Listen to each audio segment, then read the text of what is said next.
बिस्मिल्लाहिर्रहमानिर्रहीम। बेटा अब आपका लेक्चर नंबर 8 है। हालांकि 7 जो लेक्चर था जिससे पहले बनाया, उसमें एंड पे कॉल आ गई थी मती साहब की ना, तो मैंने तो काफ़ी कोशिश की इसको काटने की, लेकिन क्योंकि 2-3 मरतबा उनकी कॉल आ गई तो बीच में फिर हो जाता है ना, इंटरप्ट हो जाता है फिर।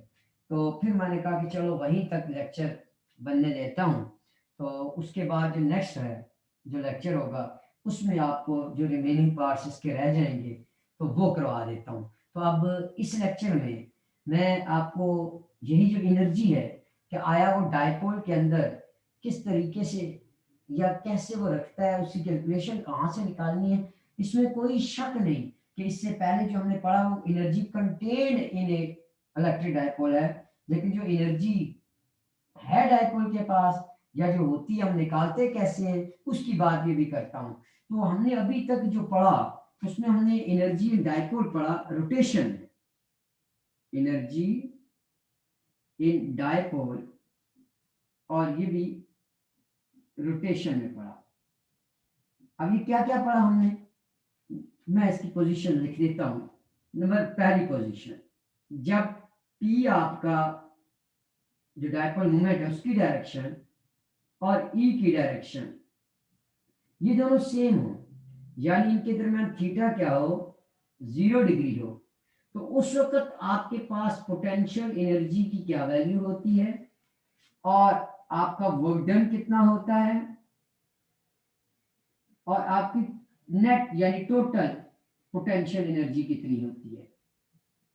तो देखो बेटा, जब थीटा इज इक्वल टू 0 हो यानी पैरेलल हो, तो हमने अभी निकाला कि उसकी वैल्यू माइनस पी डॉट ई होती है, potential energy minus P dot ई होती है पुत्र उस वक्त। और जो नेट वर्क डन होता है, वर्क डन थीटा जब 0 होता है तो वर्क डन भी कितना होता है, 0 हो जाता है उस वक्त। उस वक्त वर्क डन क्या होता है, 0 होता है। बेशक आप अपने इस वर्क डन के फार्मूले से देख लो कि वर्क डन आपके पास टीई टार्क वहां से हमने निकाला था। मैं अगर आपको आप कहते हो तो मैं उस वर्क डन को लिख देता हूं आपके पास कि आप वर्क डन आपका 0 डिग्री जब पी और ई दोनों पैरेलल, थीटा 1 भी 0 हो और थीटा 2 भी आपके पास 0 हो। तो देखो वर्क डन की इक्वेशन में लिख देता हूँ, P E into cos theta 1 minus cos theta 2। तो इनके दरमियान में ये जो एंगल्स हैं आपके, ये सारे क्या होंगे, ये 0 डिग्री होंगे। थीटा 2 भी आपके पास क्या होगा, 0 होगा। तो 1 माइनस 1 0, तो वर्क डन आपका क्या होगा, 0 होगा। ये मैंने यहाँ लिखा होता है, ठीक हो गया पुत्र। तो उस वक्त टोटल पोटेंशियल एनर्जी कितनी हो जाएगी, टोटल पोटेंशियल एनर्जी, तो टोटल पोटेंशियल एनर्जी आपके पास माइनस पी डॉट ई होती है उस वक्त।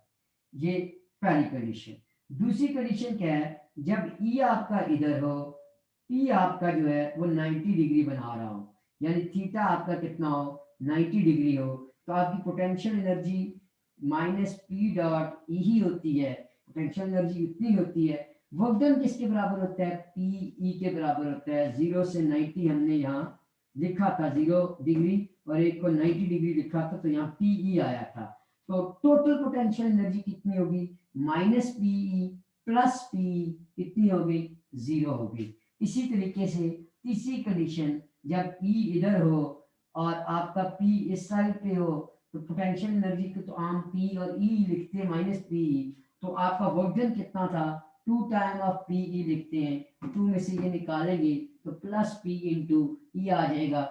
इसी तरीके से जब आप 270 डिग्री पे आओगे, theta is equal to 270 degree, ये तो पी ई रहेगा आपके पास, ये क्या हो जाएगी, ये प्लस पी ई आ जाएगी।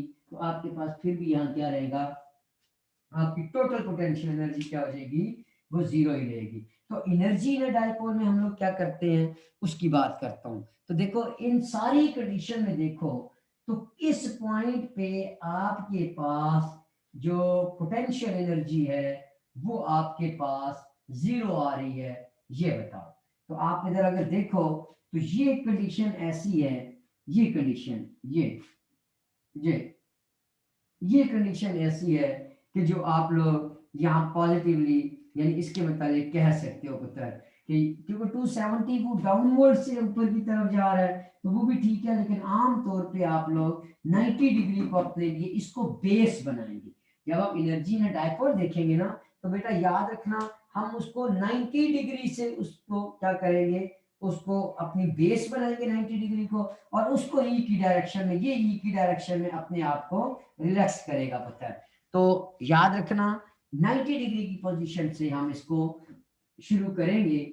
जो एनर्जी है आपकी डायपोल की ये हम 90 डिग्री से शुरू करेंगे, क्योंकि वहां पोटेंशियल एनर्जी क्या होती है, जीरो होती है आपके पास, और वो जीरो से किसकी तरफ आता है, आपके पास अपनी मैक्सिमम एनर्जी की तरफ आता है, वो अपने आप को स्टेबिलिटी की तरफ लेके आता है। तो at a position at a position at a position when P is normal to E, then उस पॉइंट पे आप लोग कहोगे that energy is zero, then energy is zero। ठीक हो गया। at that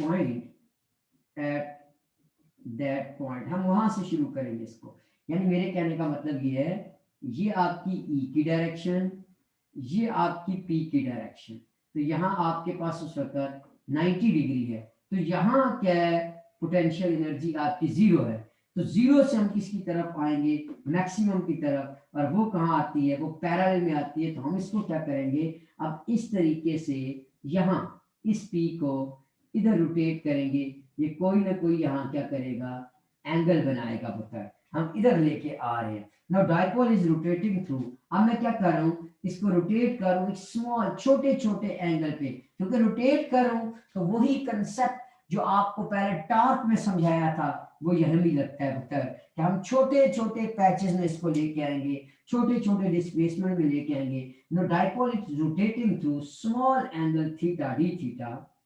now dipole is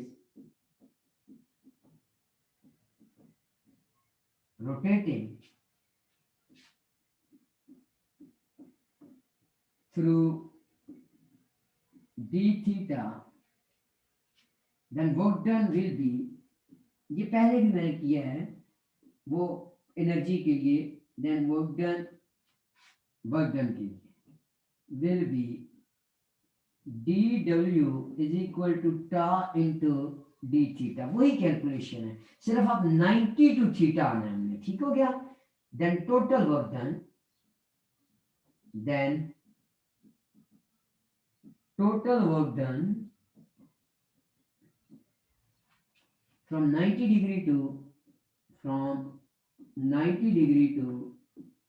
theta degree, जहां तक कितना होगा, तो W इज इक्वल टू, हम 90 डिग्री से थीटा डिग्री पे आ रहे हैं, यानी थीटा पे आ रहे हैं दूसरे लफ्ज में, तो ये क्या होगा, 90 डिग्री से थीटा पे tau into d theta, equation number 1। ये हमने पहले भी की है, सिर्फ अब क्या होगा, बेस हमें 90 बनानी पड़ेगी, बस वो ये फर्क है, बाकी वही कैलकुलेशन है, उसी तरीके से हम जैसे हमने वर्क डन फाइंड किया था, तो ये भी टर्म्स ऑफ पोटेंशियल एनर्जी इसमें स्टोर हुआ था। तो यहाँ हम लोग क्या कर रहे हैं, 90 डिग्री से आ रहे हैं, बस 90 को अपना मेन माना है पता है हमने।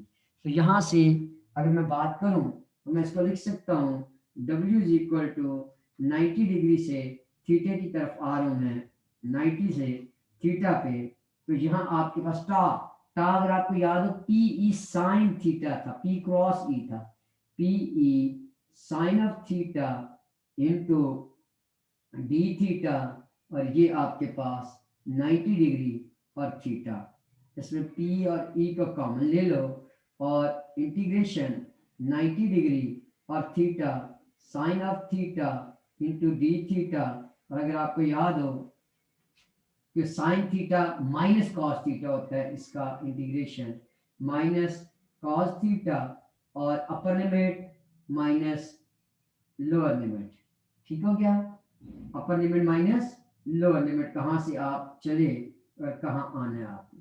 ये हो गया। तो यहीं से अगर मैं बात करूं तो पी ई अपनी जगह minus cos of upper limit minus cos of lower limit, ये देखो ये लिख दिया। अब अगर आप इसको मैं मिटा देता हूँ अब, क्योंकि इक्वेशन वन में मैंने पुट कर चुका हूँ उसको, तो पी ई आपके पास minus cos of theta plus minus minus plus cos 90 degree, और आपको पता है कॉज 90 जो होता है ये आपके पास जीरो होता है, तो आपके पास minus P E into cos of theta आ गया, और ये आपके पास वर्क डन था 90 डिग्री से 0 डिग्री पे आप आए हो, 90 तो थीटा पे 92 थीटा आए हो। तो ये देखो इसको हम लिख सकते हैं क्यों कॉस थीटा है, तो ये आपके पास W जो है ये क्या है माइनस पी डॉट ई कहलाता है। तो ये वर्क डन हमने पहले भी निकाला है, तो ये वही चीज है, सिर्फ हम लोग इसको अब हमने इसमें कंडीशन रख दी कि हम 90 से लेकर आ रहे हैं इसको कहाँ तक थीटे तक, तो ये आपके पास माइनस पी डॉट ई जो है, अब energy zero when P is perpendicular to E, when P and E parallel then its energy is minus P dot E, और ये मिनिमम एनर्जी होती है and it is in stable equilibrium. ठीक हो गया, ये स्टेबल इक्विलिब्रियम पे यहाँ आप अगर देखो तो आपके पास जब ये 0 डिग्री होगा तो आपके पास ये स्टेबल पोजीशन आ जाएगी इसकी, ये उस वक्त है 90 माइनस थीटा से आपने इसकी मतलब के इसकी वैल्यू निकाल ली है। तो यहाँ से आप लोग कह सकते हो, इसको यू भी कह सकते हो, ये माइनस पी डॉट ई है when E and P are perpendicular to each other, then energy is zero, and when P and E are parallel, then its energy will